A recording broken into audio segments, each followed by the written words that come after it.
Bonjour à tous, je m'appelle Lucas Thiebaud, j'ai fait mon bachelier en marketing à Elmo-Guimain et maintenant je fais mon master en sales management ici à HEC et mon alternance se déroule à Spa-Balmoral dans le Silva Hotel.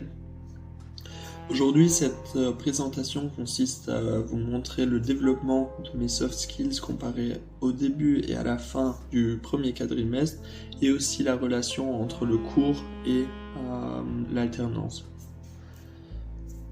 J'ai eu mes forces avant de commencer ici, bien évidemment. J'ai eu un bon niveau de pitching et de storytelling, une assertivité et communication assez claire et une bonne gestion de stress et des émotions. Au long du bachelier, on a eu pas mal de travaux de groupe, ce qui m'a permis de développer mes compétences en travail d'équipe et de surtout bien les structurer et être rationnel.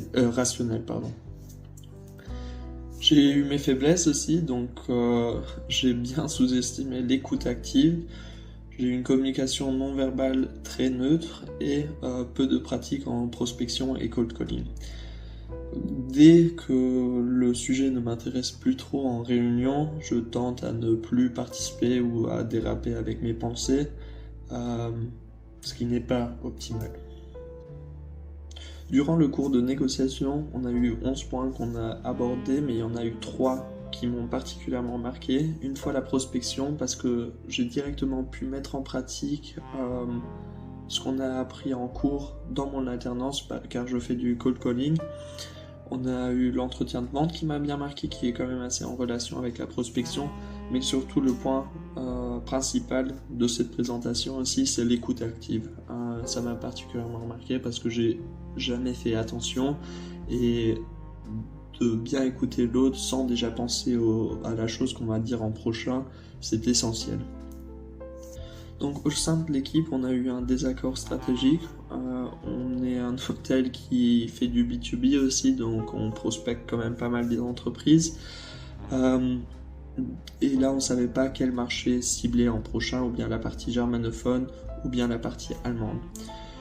On a eu des points de vue différents, ce qui nécessitait une structure, une communication assez structurée et claire, mais aussi d'écouter activement de ce que l'autre personne veut dire pour bien comprendre ce qu'il a à dire.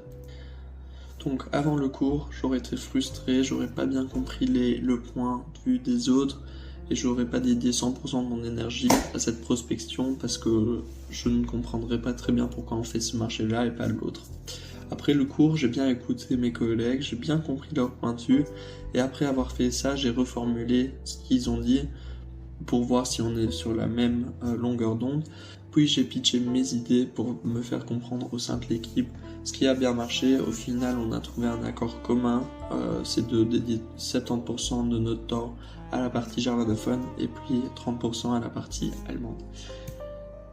On a bien évidemment toujours des axes à améliorer. Dans mon cas, c'est de vraiment renforcer l'écoute active car je sens qu'elle n'est pas encore à 100%.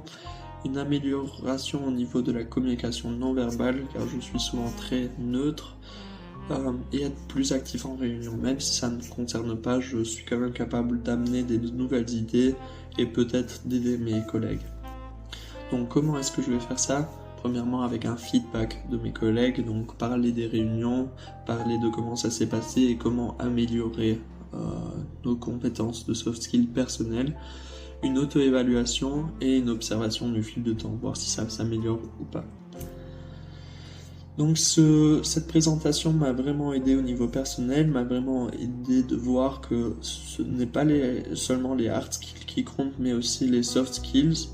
Et aussi que j'avais quelques points qui étaient vraiment urgents à améliorer, justement comme l'écoute active, parce que ça me bloquait justement dans la prospection, dans la structure d'équipe, etc. Pour bien comprendre le point de vue des autres. Je vous remercie de m'avoir écouté.